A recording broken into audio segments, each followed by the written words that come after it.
Good afternoon, Rachna.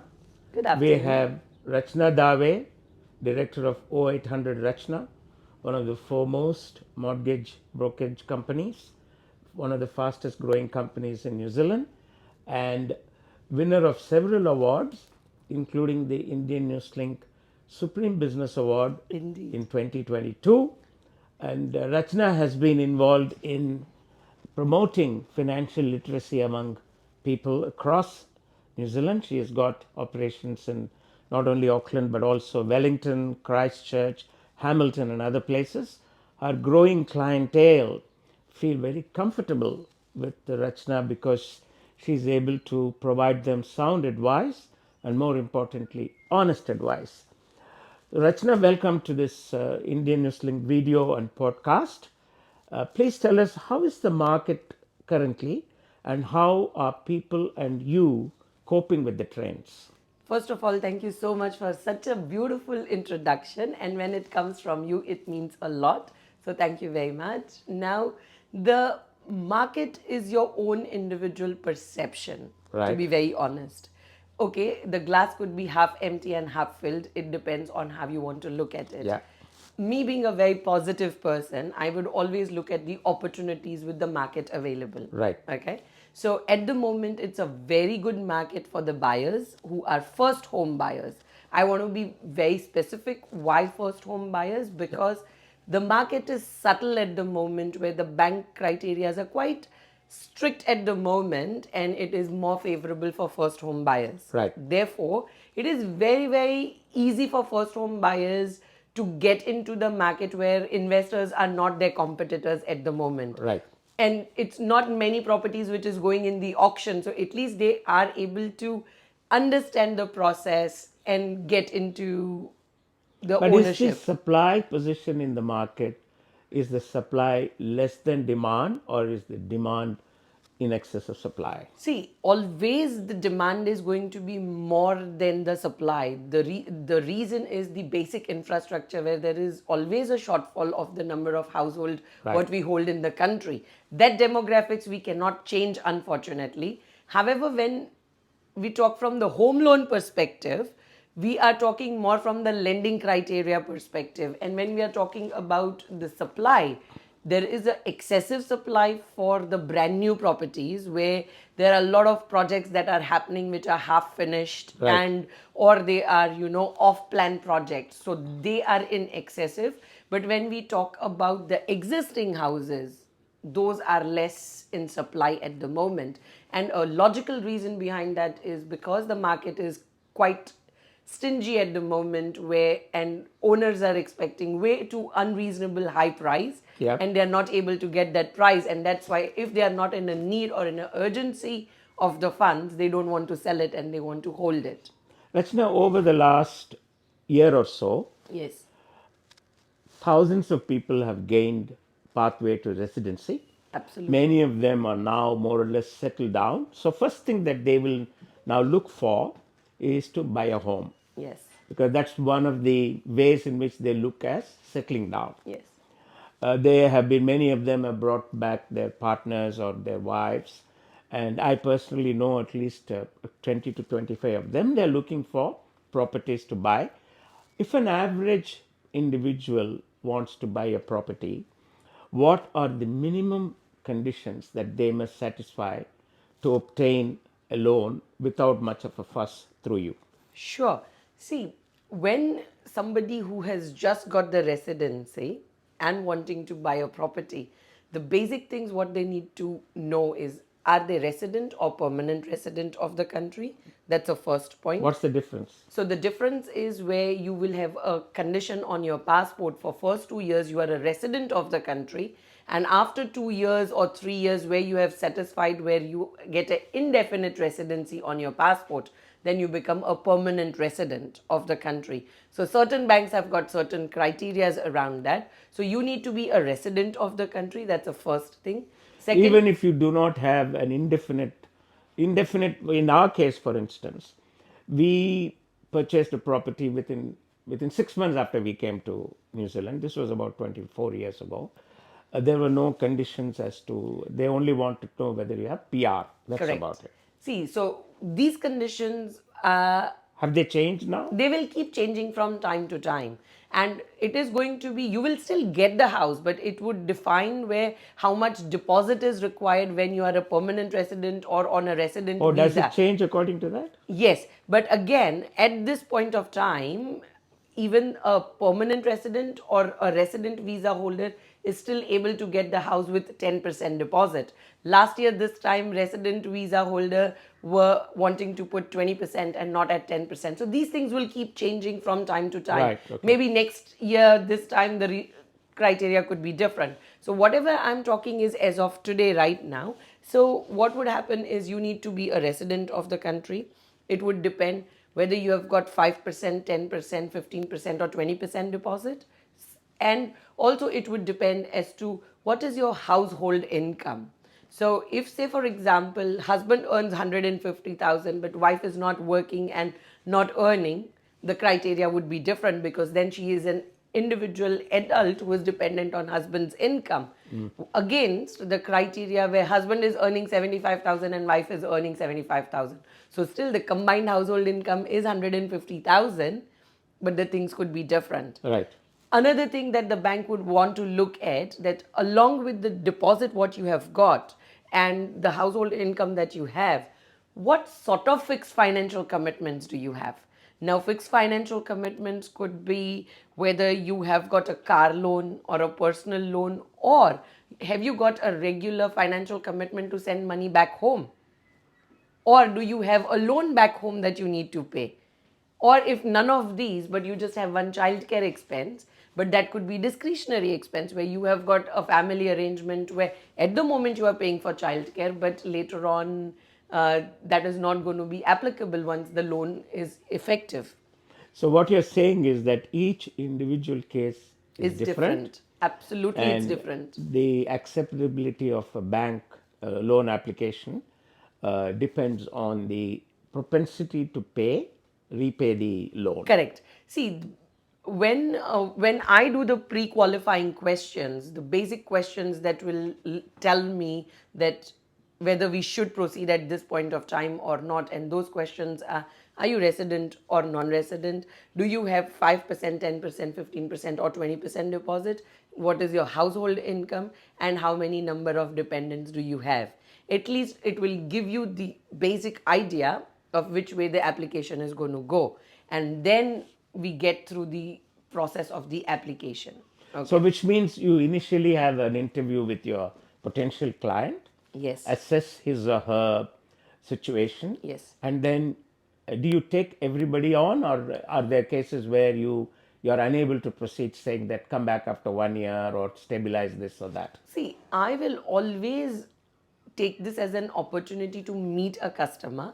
How it would work is that whether it is a hot, warm, or cold client, say for example, you may think that you are ready, Yeah. but you may not be ready. There could be needs to be done on your application where I will still sit down, devote my 1 hour, guide you that these are the things that you need to do. Right. And maybe in 2 months' time, we will review the situation and then proceed at that point of time.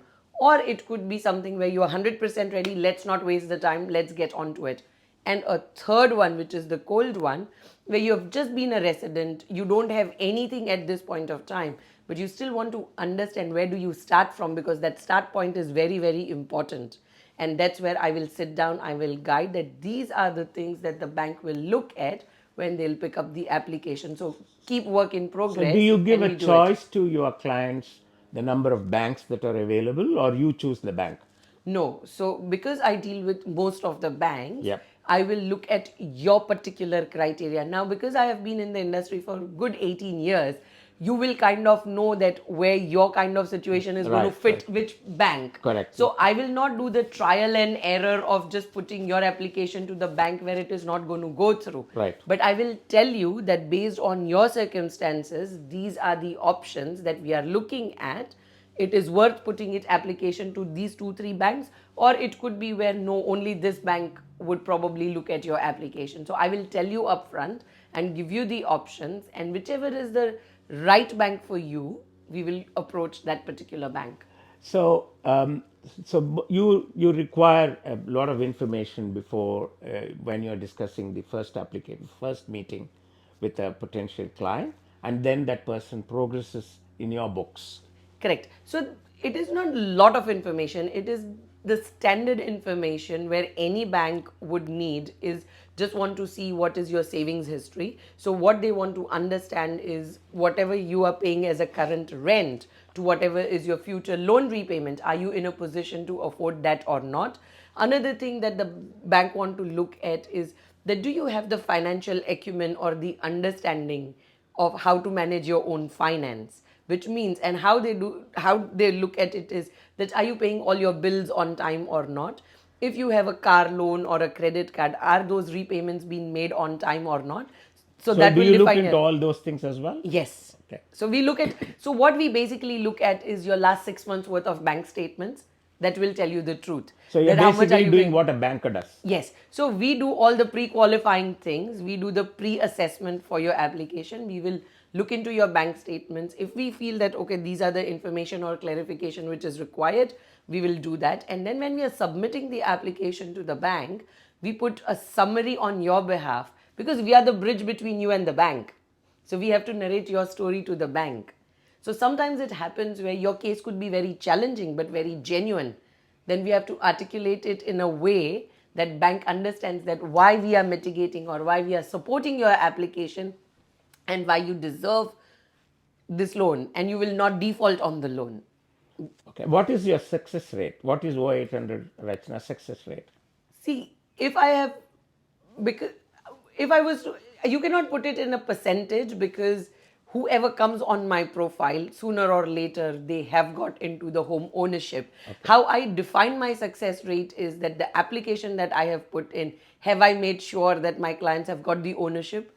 That is 100%. All right. Okay. Okay. But if I was to define where sometimes it could happen just because of the circumstantial base, your loan may not be approved for the amount you want at this point of time. It could be several reasons where you are unrealistic or the bank has some certain tight criteria and the bank wants to change it in a different way, but you have still got into the ownership at that point after So making Rachna, in those today's changes. market, with LVR, with the interest rate being what they are, fortunately they are not rising further. The cost of living problem being acute now, cost of the essentials are going up. So what is the affordability of an average income earner in New Zealand, or does it differ since you operate in various cities? Is the affordability differs from Auckland to Wellington to Hamilton, or it's throughout the country the same? From the bank perspective, the thumb rule is that average 5 to 5.5 times of your incomes is what they would look at giving you the borrowings.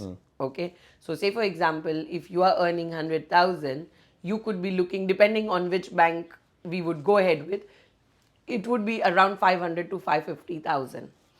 That could change to sometimes 6 times or 6.5 times or 7 times, but I have always taken it as an average of around 5 to 5.5 times, and that would be your comfort level because I always tell my clients that there is always going to be a life beyond mortgages. Okay, so that has got nothing to do with how much the bank is wanting to give and how much, but are you in a position? Bank may lend you 700,000, but are you in a position to repay that 700,000? Right. That's the first thing. Second thing is that from the bank perspective, they don't really care whether you are in Auckland or Hamilton or Nelson or Christchurch because they are looking at what your incomes are, what your expenses are, and are you in a position to repay the loan or not. But when we are talking from the expenses side of it, I have noticed that people who are outside of Auckland, I have seen that they have been saving a little bit more than what they have been able to save it in Auckland. In places like Hamilton or Yes, but again, but if I'm looking at the city council rates, for example, Auckland rates could be cheaper compared to say somebody in Wellington because we are paying separately water care bills, whereas those people don't pay the separate water care bills.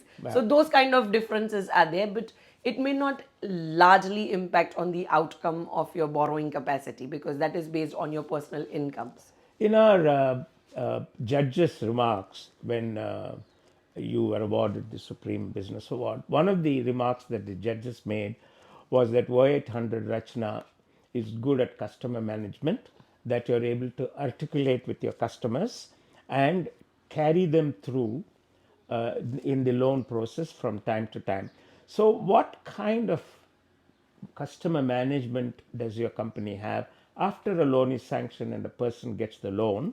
How often do you meet that person and see whether everything is going well? Okay, so usually my process is very simple where I do 3 monthly, 6 monthly, and annual review. So when you're catching up after 3 months, it could be just a simple phone call, just making sure. So, first phone call is after the settlement within a month time, just making sure that the loan repayments have been set up correctly. Is there any issue or is there anything that is unexpected within the loan systems that have been arranged? So after that, 3 months later, I will always just text or call up that, hey, everything is okay. Is your automatic payments and all set up? Is there anything differently that you would like to do? Otherwise, we will catch up in 6 months' time. So in 6 months' time, they know that they are expecting that within a year time we have set up a goal that these are the things that we want to achieve. So at 6 months point, it's a checkpoint that, hey, this is what we had discussed, that after the loan this is what a year looks like. So are we on track with that or not? Okay. And then when it is an annual review, so it's a reminder sent on a 10th month, so that you have got 2 months to choose, but then it is a customer's ownership to sit down with me. I mean, it's their owners, not my owners. My job is to follow up, set up an appointment. But historically, those customers who have done the regular reviews, they have been so very well in financially, like what you say, they have created the property portfolio, or they have repaid the loans faster, or they have been quite well educated with their overall financial management, I would say. There is a saying that banks would like a loan to be as long as possible, customers would like it to be as short as possible. In the process, how does a person like you fit in? How quickly are your customers able to repay the loan? How many years does it have on an average take? I know it depends on Yeah, individual see, factors. there is a myth, first of all, that the bank wants it as long as possible. No, the bank would put a maximum term for an owner occupied property over 30 years. The only reason being that you should be in a position to afford the repayment for first 2 3 years. Yeah. Okay, this is a fundamental thing that one needs to understand, that in the beginning you're mainly paying the interest, and after 2 to 3 years you will start paying more towards the principal. Where my expertise comes, yes, you are taking a loan over 30 years, but you are not going to be paying the loan over 30 years. On an average, if you are paying it more than 15 years, then there is definitely something wrong that I have done in my job. Okay? So the way we look at is the way my expertise comes, that, and I can confidently say that the first property that you have taken, the day you have taken, I need only 15 years of your time for me to make a property portfolio of one owner occupied property and 2 to 3 investments. And how it would work is that in that 15 years, eventually your owner occupied property gets paid off fully, and you will have one rental property that will give you the passive income for your retirement. So that's how we create the wealth. But coming to your question, where on an average within 15 years you should be in a position to repay your loan, and those tips and tricks is something where our expertise comes, where we give it on case by case basis. Right. Okay. But customer have to have patience. For first, sometimes it happens where somebody has repaid it faster in first 7 8 years. Sometimes it happens that for first 7 or 8 years they have just paid the minimum repayments, but after 8th year or 7th year they have paid it off faster. But on an average, not more than 15 years. But one thing before we move on to the next question that I want to share as a humble request, that do not start making that mistake where right from the day one you want to pay excessive payments because you want to save the interest, and 3 years later you're just selling off the property. Right. So there has to be a balance, and the balance has to be how you can still repay a little bit more so that you are saving overall on the interest cost, but at the same time, how do you save the money to have that cash flow with you, so that in 2 or 3 years time, if you want to upgrade the property, you have got the reserves with you as well. Have you had instances where a person who had directly gone to a bank and obtained a mortgage payment, but found that he or she did not get the best advice, and then have come to you and say, "Can you please take my case over? I'm not happy with dealing directly with the bank." It happens many times, Venkatji, because first and foremost, bank staff is not allowed to advise. So Okay. they are not registered advisors. So I am a financial Yeah. advisor with all the Oh, banks are qualifications not required. allowed to advise. Huh? No, so they are, in the past they used to be called as QFE, and now the new name has changed. So they are only restricted to give suggestions or recommendations on their product, but they cannot guide you, or they cannot tell you that this is the structure you should do or this is the way to do. No, they can only articulate the product and the services that can suit your needs, but they Right. cannot sit and tell that this is the way to do it, or this is, because they cannot do that. I see. Yeah. So that means the services of a mortgage broker becomes almost inevitable. Yeah. So in the past, they used to be called as mortgage brokers, but from just recent compliance perspective, you can only be licensed if you have level 5 certification in residential lending. Only then you are allowed to advise. And now the titles have changed, that we all are financial advisors, certified financial advisors. And that's why we can. So, say for example, you came to me, I could actually give you very strong recommendation that this is your circumstances, this is your scenario, so these are the ways to do it, or this is the way you can save the money. You choose this structure, you choose that structure, and give you the option that if you choose 1 year rate, this is the way it will look like after a year. If you split the loans, this is the way to look at it. Or if you had affordability of paying $50 extra, have we split it so that you save the interest cost. It's often said, Rachna, that in New Zealand at least, the most significant investment is property. Correct. People used to have jewelry, gold, or perhaps shares in companies, etc. That might be a secondary form of investment, but most people consider property to be a solid investment portfolio. How many clients will be able to afford or improve upon their property? For instance, if someone has obtained a loan of $800,000 and 3 or 4 years later wants to make improvements on that property, how does that work? How do you come in as a mortgage Okay. broker? So it comes back on what type of a property that you have invested in.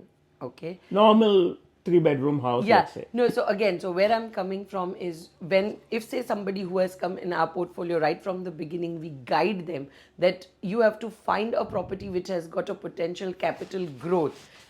So say for example, if you have got a residential 3 bedroom property in a good location, because location and structure is the one who will retain the value of the property or the Right. growth of the property. So say for example, if you bought a property in a decent location, every year you expect, at least in a very conservative market like this, about 2 to 3% growth on the property. So say for example, 3 or 4 years later, you wanted to do the renovations on the property. It will all depend on how much equity you have got on the property. Again, if you wanted to sell the property and upgrade, then it would be a different scenario. And on an average, if you had taken a loan of say 800,000, as what you're telling me, 3 years ago or 4 years ago, you are expected to have reduced it at least by 60 to 80,000 in 3 to 4 years. So depending on the lending criteria at that point of time, if it is extension required, or property improvement, in to say maybe add 2 3 bedrooms to it, and it is improving the capital value, then again up to 80% of whatever is the value of the property you can borrow from the bank, subject to your So if affordability. I have to say that, if I ask you to set 3 goals for your customers, who come to you for as a financial advisor? What would be the 3 goals that you set for them? First and foremost is a very basic thing, that be real. Your first home is never your final destination. So get real. Instead of paying somebody else's rent, you pay your own mortgage. So Right. the more real you are and getting into your own ownership of the property, Right. earlier the better. So get real is the first goal. Second thing is keep reviewing your finances on a regular basis, so that how to take an advantage of the particular market at that given point of time to repay the loan faster, but also creating the equity, so that in 2 to 3 years time from the first property that you've purchased, either you are doing a property upgrade or you are buying an investment property in 3 years time. Right. So that ultimate goal, as I said in the earlier conversation, in 15 years, if you follow my advices, you will definitely be the owner of one owner occupied family property, family home, and 2 to 3 investments. Okay. So that would give you kind of a comfort for your retirement. So in 15 years, my focus is to create your net worth of 4 million to 4.5 million, and net worth is your total assets minus your total liabilities is your net worth, so that you can have a secured retirement. And then after a certain age, you are working because you want to be fit, you want to be active, but you are not working because you have to still pay the mortgage off. So, can I say that from your point of view, there are 3 areas of activity for 800 Rachna? One is home ownership, Absolutely. 2 is financial literacy, Yes. 3rd is wealth creation. Absolutely. So, to secure all these, do you have insurance advice as well? I personally am not advisor for insurances, but I do have a colleague that looks after that. As I said, because the compliances have recently changed, so I cannot advise for the But isn't insurances. every property required to be properly insured before it is? So that is the house insurance that we are talking about. Yeah. And again, because house insurance is a different thing and I cannot do it myself, but the bank would do it. But when you talk about insurances particularly, I talk about the risk insurances where life, trauma, mortgage protection, Right. that sort of a thing. So if I'm putting you in debt, I have to make sure that you and your loved ones are protected as well, and that my colleague who is compliant to do the insurances would look after you. Rachna, there's so much to cover in this area, and we are very, very proud that you have done extremely well Thank over you. the years. And as we have seen your progress through our business awards, you won one award, then you won 2 awards, then last year you won 3 plus 1, the Supreme Business Award. We wish you well, but this question of improving financial literacy, I think, is a mission which young advisors like you, if you take, it will be beneficial to our communities, because very often our people, they have the ambition of owning a house, but they really do not know how to manage themselves. They may be able to get a loan through somebody, but after getting, that's only the first step. After getting a loan, how do you manage that, and how do you progress, and as you say, become owner of more than one property? See, it's a very simple thing. It's just a tip to all the viewers or the listeners. Simple thing, because I do very basic stuff. I don't do any fancy stuff.